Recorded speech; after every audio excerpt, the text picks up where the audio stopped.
Hey there, Internet. Once again, I'm Matt Ufford. This is Uffsides. We got a special treat for you today. Sitting to my left, your right, is Sean Pamphilon, a director who is coming out with a new film called The United States of Football. And to his left, Leonard Marshall, who appears in the documentary, two-time All-Pro for the Giants. Welcome, gentlemen. Thanks for having us. Now, if you recognize Sean's name, he was attached to ESPN's 30 for 30 documentary called Run, Ricky, Run about Ricky Williams.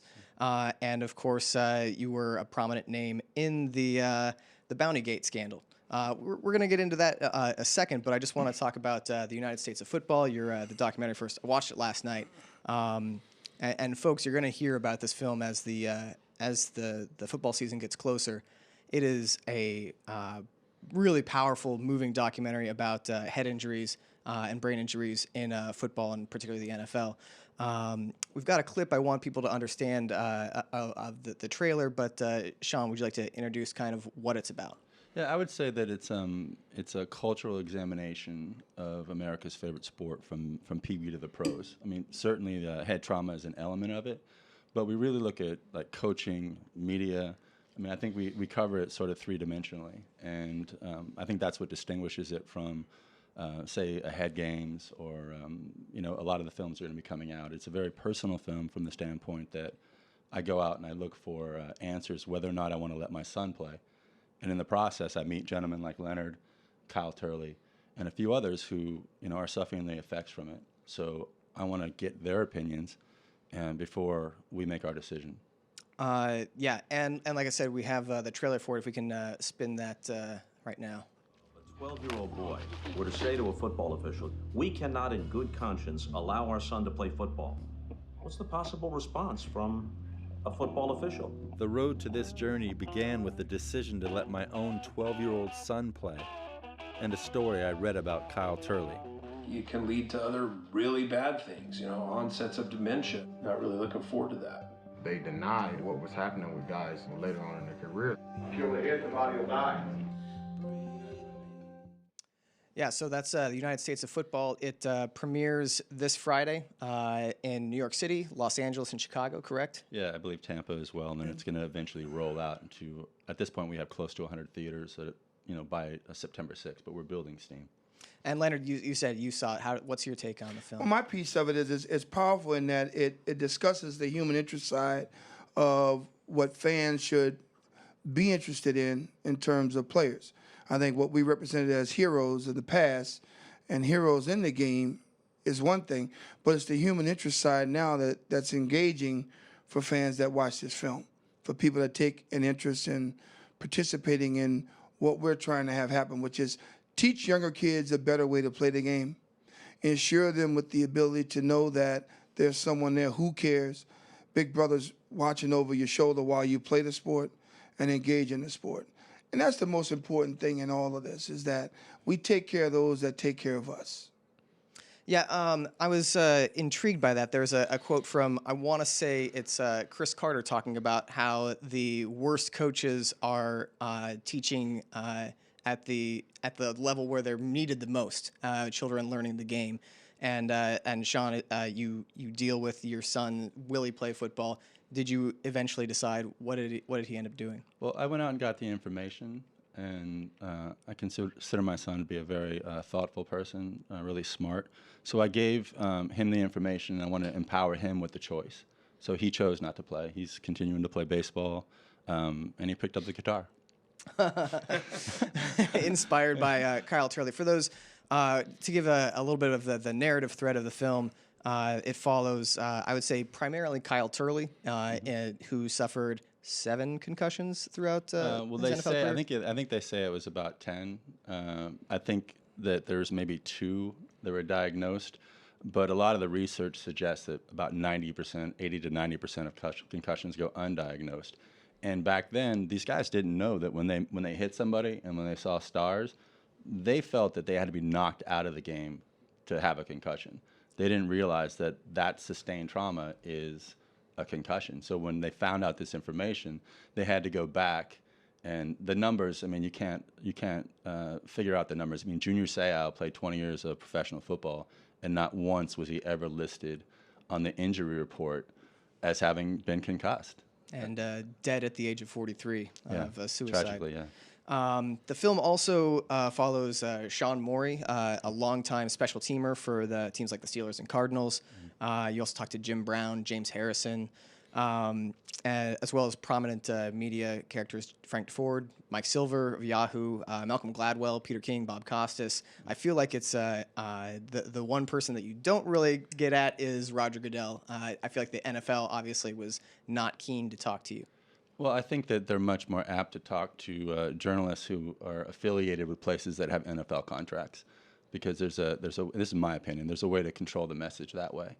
And I tried, and my position was that in the past 3.5 years, I would say that I consider myself a player advocate, and I would say that there's very few journalists, if any, who have taken it to this depth, and I wanted them to be open to some sort of partnership of ideas. One thing that we're trying to create is something called Big Doctors, and it would mirror the Big Brothers Big Sisters program, because I feel it's unconscionable that you can play tackle football without having medical personnel there to help you. A kid in Atlanta died over the weekend, and the ambulance took 15 minutes. I'm not suggesting he would have lived, but you don't know, and there should absolutely be people there to help them. So our idea is that you have doctors adopt a team. So they're at practices, they go to the games. I mean, maybe if you have 2 or 3 per team, so you can break it up. But I think the NFL would be very smart to do that, because they're giving helmets out to poor kids. They're giving helmets that they consider better helmets. But what they do is they insulate the skull, they make you feel less pain, but it allows you to hit harder, and it doesn't do, your brain is on the inside of your skull. So no matter what kind of trauma you're sustaining, no matter what your helmet is, your brain's still hitting the inside of your skull. So the more protected you feel and the more you can actually hit harder, the more damage you're going to do. So these new helmets, in many respects, aren't good. Better helmets do not actually protect the brain anymore, is something that I picked up from the film. The question that seems to be coming up again and again and again, and is a basis for your film, is should I allow my son to play football? Mm-hmm. Leonard, you've obviously had a long and successful NFL career. At the point in your life that you're at now, what's your response to that kind of question? My response is that I think the people that are teaching kids 8 to 12 years old to play the game should have a thorough enough background, there should be a process by which you become certified to coach kids from 8 to 12 years old. There should be some certification process. I know the NFL adopted a program called USA Football that was founded by Scott Hollenbeck and Carl Peterson, who oversees this program. And they also have this thing called NFL Play 60 now, which to get kids outside and playing more than playing on the computer, and they're trying to play the game and understand it. That's great, but I'd like to see them have something where they find a way to regulate the people that teach the game to kids, and that they have more influence. I mean, they're catering to parents, to women, more in their commercials. If you look at NFL commercials, they're talking to women about the game. They're talking to women about letting their kids and their boys play the game. The numbers for football are as low as soccer, when soccer was first introduced to America for people to play the game as a sport, as a team sport. That's very scary and very alarming, especially the guys that love the game, like we love it. And I think from a fan perspective and from a guy who played the game and played at a high level and loved it, it was good to me, and so forth and so on. But I think that if the human interest doesn't come back to the sport, you're going to lose the sport, and you lose the people that love the game for what it really represented. You mentioned the role of women in the NFL, appealing to them. Oddly enough, it was women who really kind of put their foot down and said, like, what's happening is not right. And in your film, some of the most powerful moments are wives of former players, since deceased John Mackey and Ralph Wenzel. I thought we got some stills from the film that I found to be some of the most powerful and moving images from men now deceased that had lost completely the ability to communicate, to live in their world. What to you, talking to the women, the wives, how difficult was that to stand there and watch them take care of their husbands. I'm getting goosebumps on this because I think these women in this film are real heroes. Eleanor Perfetto, has a lot of courage, and so does Sylvia Mackey. The places they invited me into were really intimate, and to be so close to seeing these guys who were close to death, and I felt there was in the John Mackey situation, I was shooting all the stuff myself, so I had 3 cameras rolling, and when I went back and looked at the footage, and he made eye contact with the camera at one point, and it's almost like you could see through his eyes, like there was no resonance there. And that was disturbing. It was very emotional. I mean, I spent a lot of time with these women off camera and got to know them. I care about them deeply, and I respect everything they're doing to, Eleanor confronted Goodell because I think it was back in 2007, there was a retired players summit that Goodell attended, and she asked for permission to go there to speak for her husband because he couldn't. And they denied it. She showed up anyway and confronted him outside the meeting demanding to go in, and she was still denied. I mean, she's not only a wife of a player, she's got a PhD in public health. So you can't BS this woman. Yeah, I found those scenes in particular, you wept openly because I felt a tremendous amount of guilt for being an NFL fan.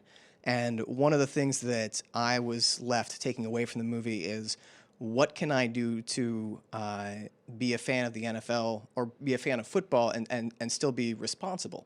And what can fans do to help players after their careers are over, I guess, is my question. Well, I don't know if I feel guilty, but I feel like a complete hypocrite when it comes to this because I've been exposed to some incredible amount of human suffering. And last year I was actually at a point where I was going to decide to wean myself off football.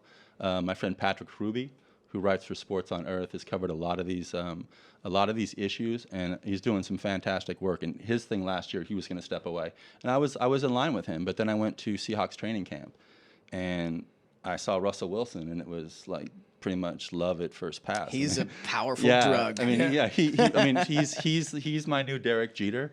I think he's as close to perfect as you can imagine. So I got caught up in Seahawks fever. We're gonna get along just fine. Yes.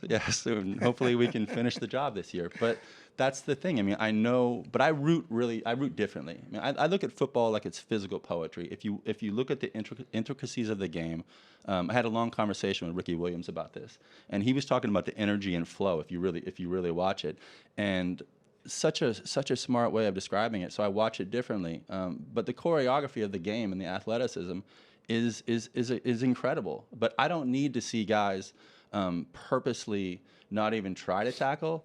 But I think they hit that way because it's what gets you on TV. I mean, when I was a kid, I'm 44 years old, I vividly remember watching games where when someone hit someone like that, I mean, I was a Raider fan, so I didn't see this much, but they'd help each other up, and the TV would show that. Mm-hmm. But now you can't show that because the guy doesn't help anybody up. As soon as he hits somebody and lays them out, he's so quick to get up, and they know where the cameras are. So then they get up, and there's all this flexing. It's become that's become wrestling, and that's part of the game I don't appreciate. Yeah, at all. You go to a football game now, it's like going to a WWE match. Yeah, part of it. It really is. Yeah, the opening of the game is like going to a WWE match. Your thing's blowing up. Yeah. There's cheerleaders. There's balloons going in the air. There's lights everywhere. Cameras going off. All kinds of places. It's crazy. The Ray Lewis dance. Yeah, the Ray Lewis dance. It's crazy. It's universally Not like back in my days where LT and I were walking out and the spit was flying everywhere and I'm gonna kick your ass.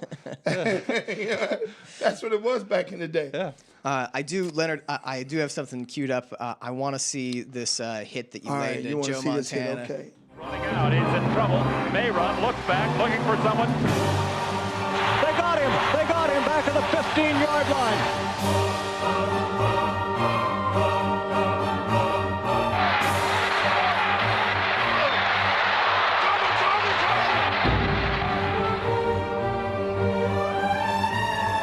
My ribs and chest hurt so bad that I didn't know my hand was broken. Normally when you get the wind knocked out of you, you can usually breathe a little bit of air out. But I couldn't even get a breath out. And I was thinking, oh, God, I'm going to die here. I know it. Something is seriously wrong. Joe played at $190 too. Yeah. So to have that. He sure did. you know. I get nervous sitting next to this. You're a large man. Yes, I am. Very strong. I wanted to ask about James Harrison. Again, you talk to him a lot, and he One of my favorites. He there's a couple different aspects here. He talks about he defends some of the hits that he's taken a lot of criticism for, but he also talks about you also hear this is the way he's done it for 20 years. He can't like relearn how to play the game. And do you see that is that something that is the fault of the helmets allowing him to do that, or is it the fault of being taught incorrectly? The helmets definitely allow more of it. I mean, because the reason why, back in the day when they wore the leather helmets, that's when you see more form tackling. I mean, obviously, like Night Train Lane and guys like that were, and then Deacon Jones, Deacon Jones with the head slap. I mean, there was all that kind of stuff going on, but you didn't see guys launching at each other like missiles. You actually saw arms extended and they were trying to take guys down. I mean, sometimes they're trying to take guys out, obviously, but you couldn't play that way because you'd hurt yourself. Guys were taught to look at what you hit and then hit what you see. But never duck your head, never hit like that, never hit like that. See what you hit and hit what you see. That's what you were taught. Yeah. You also talked to DeMaurice Smith, who's the head of the NFLPA, which is most people see as being the number one, I don't want to say enemy of the NFL, but certainly he is a foil for Roger Goodell, as we've seen with work stoppages. But in the film, it seems as Sean Morey struggles to get the players at post-careers get taken care of, have their brains cared for. It seems that the NFLPA is kind of complicit in players after their careers being in trouble. Is that an accurate statement? I would say that's pretty accurate, and I would also say that a lot of people don't know who Sean Morey is. And Sean Morey started basically a personal crusade while he was still an active player with the Cardinals, and post-concussed and still playing. And he's the reason why he started the Mackey White Traumatic Brain Injury Committee. He's the reason why the posters became in the NFL locker rooms. And he pushed this issue in a way that no one else did. And he did it from the inside. I kind of look at Sean's like the inside guy, and Kyle's the outside guy. Mm-hmm. He's the outsider. And Sean did everything he could to affect change. But there's politics involved in this. And Tremendous amount. Yeah. Tremendous amount. Yeah. Sean's passion is white hot. And I think his intensity, people, they just couldn't, I guess they should have followed his lead.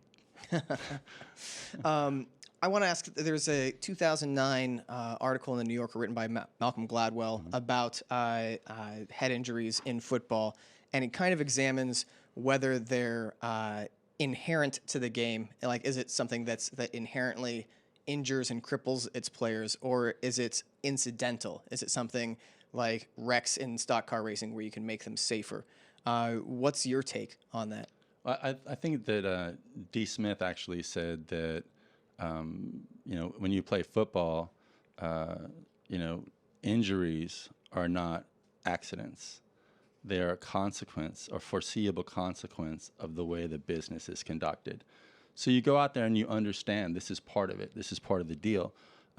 But what these guys didn't understand in the past is, they knew about ACLs, they knew about shoulder, hip replacements, all that stuff. Mm-hmm. But they never understood the ramifications of head trauma. They weren't putting in stuff on the injury reports. They were just sending guys back in. And research suggests that they couldn't have not known about this for a long time. As far back as, I think it was 1927 or 28, dementia pugilistica was discovered, and they started calling it chronic traumatic encephalopathy. So I would think it'd be hard to say that they didn't know about it. Yeah, it's something that is pretty obvious. Now, a lot of former players look at this thing and they say, like, I knew the risks, but it was the experience was worth it. I'd do it all over again. Leonard, is that how you feel now that you're in your 50s now, correct? Yes. So as you look into the later stages of your life, is this something that you're concerned about? Oh, I'm very concerned about it. I think that from a transparency standpoint, from playing the game at a high level, being dinged a couple of times, because that's what we refer to it as, was being dinged and knocked unconscious or for a couple of seconds, in some cases a couple of minutes, and not knowing what it was, not having an independent medical examiner there to say, hey, Leonard, you shouldn't go back in the game. Or, hey, Coach Parcells, I don't think Leonard Marshall should go back in the game. Or whomever, because he's been bumped and bruised a little bit, especially in the head area. The transparency piece is what bothers a lot of players and what the concussion lawsuit is about. That players, things weren't disclosed to players as much as the fans, the public, has been told that it was.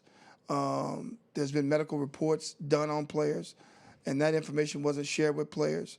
And there's other information that has taken place and not been transparent when it comes to players. So not to speak for lawyers or not to speak about this in depth or speak from an ignorant standpoint, but to say that would I do it again? I probably would. Would I like to have it happen the way it happened? Probably not. I mean, football has taught me a lot about life. It has taught me a lot about the journey of my life.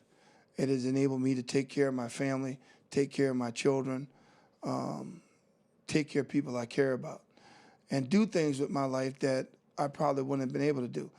Now, granted, I gave up my life in business, or I gave up my life in pursuing my education to go play football, because that's what you do. It's a lesser of both evils. Either you go into corporate America and you start a career, or you start a career in a sport, you play the sport, and then if you continue your education while you're playing, then you can walk out of that uniform into another uniform and progressively move your life forward. In some cases, some guys do, but in most cases, most guys don't.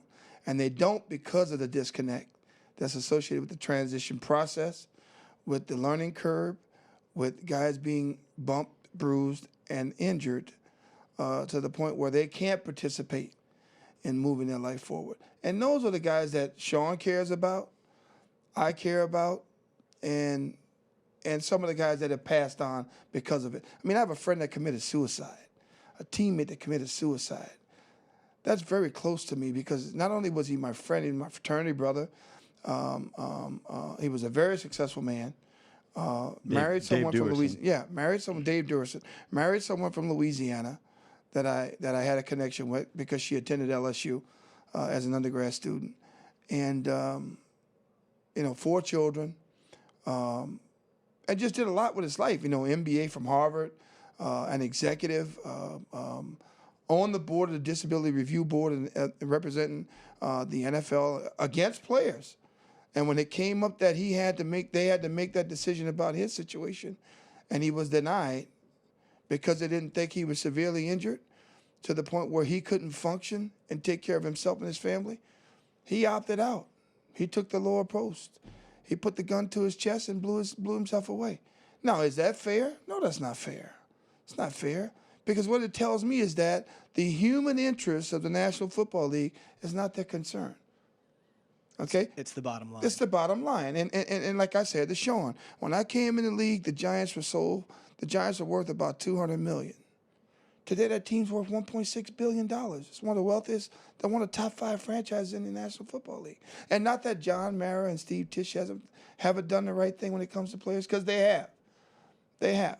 I really believed in my heart of heart that they would do anything they can to help players because they've been great to me since I've been retired, and they've been great to other players along the way.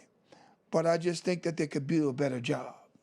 I think that more could be done to help those guys that are the indigent, those guys that have traumatic brain injury, those guys that are dealing with PTSD, those guys that are dealing with CTE, and other injuries associated with football that they feel as if they didn't get their 40 acres and a mule when they left the game. That's a lot to chew. There's a lot to chew. I don't want to keep you all day. Actually, I do want to keep you all day because I'm really fascinated. Want to keep asking questions about this. But to wrap things up, the United States of football poses a lot of problems with the state of the game and the culture of the game, and not a ton of solutions. I think that the end of the film with the credits, we see some baby steps being made. But Sean, what are 3 things that you think can be done? Let's say you were given power over the state of football from Pee Wee to the NFL and post-retirement. What are 3 things that need to be done to help football players? Well, I think the first thing that on a youth level, which is my biggest concern, would be that informed consent is something that's very important to us. And it's not just about informing the parents. The children need to be informed. And I believe that you should understand the ramifications of what the game can do to you before you strap it up. And I do not believe that children who are 8 years old understand that. I think that kids that age, they either want to emulate their heroes, they want to do their father's bidding, or they just respond to a cultural demand that they participate, in hotbed places like Texas and Ohio, Pennsylvania, places that I've shot.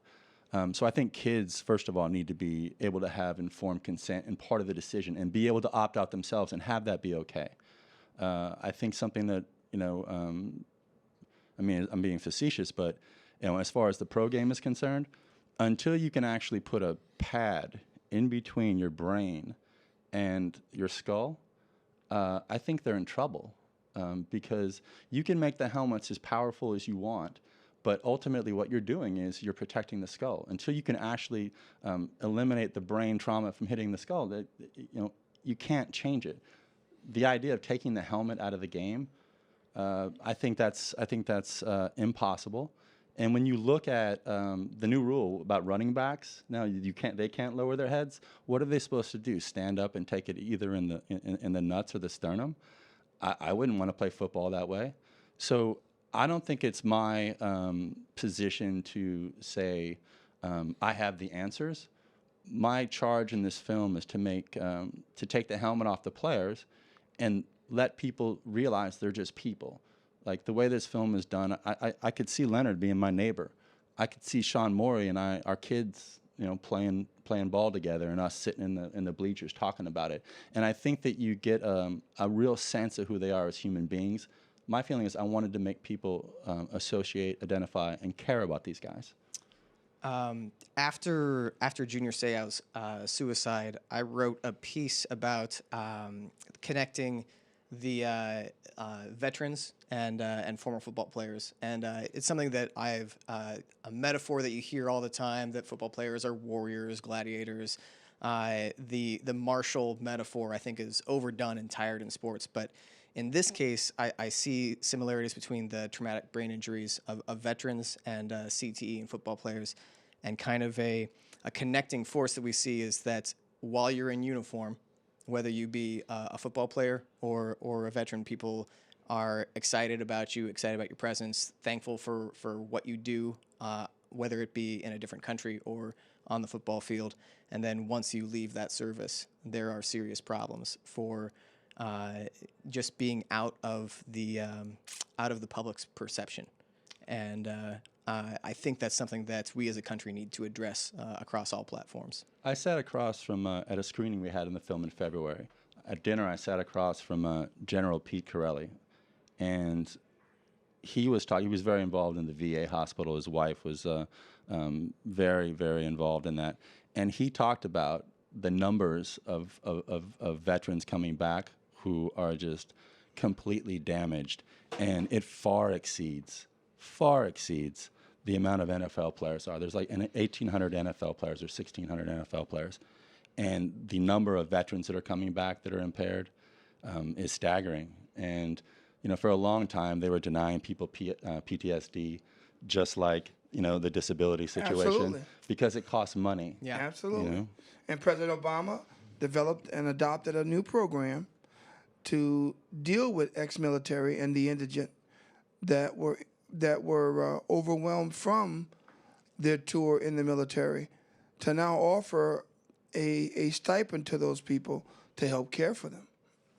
And that stipend is somewhere around $5,000, $5,300 a month. to Does those that guys that were include all injured. their medical too? I think it does. The treatments are at the VA hospital, but I think it does. As a matter of fact, I think it's $2,000 per patient per month or per week to treat guys with PTSD and forms of CTE and so forth and so on. I mean, I'm still in the process of gaining more knowledge about this and talking to doctors and talking to people that participate and work in the VA hospital. I have a friend that just developed a platform called Med Athletics, which is designed to treat PTSD and traumatic brain injury in ex-NFL players and ex-military. And I'm learning more about it every day. But I agree and I concur with Sean. I think that the human interest side is what this movie will show, and what needs to come back to those who played this game and those who have taught young people what the game's all about and have served as heroes to these young people that have made them want to play this game. I've heard a lot of young people tell me, a lot of young defensive linemen tell me that you made me want to play this game. Chris Canty, you made me want to play this game. I want to play this game like you. You played it clean. You played it aggressive. You liked what you did. You won your championships. You're well respected in what you did in terms of what you did. And that's what I want to be when I grow up. That makes me proud to hear that. I'd like to see that happen from a fan standpoint with players that have played the game. Because I say it all the time, what they did on the field made them heroes. What they need now makes them human. We're still human beings. We were gladiators and warriors on Sunday and Monday night and Thursday night, but we're still human beings. And we just want to be treated like human beings. Yeah, I agree, and I think that's certainly something that people will be acutely aware of if they see this film, which, by the way, if you are a football fan, do check out United States of Football. My guests today, Sean Pamphilon and Leonard Marshall. Thank you so much for being here. Matt, thank you for having us. All right. Thanks. Really. Until next week.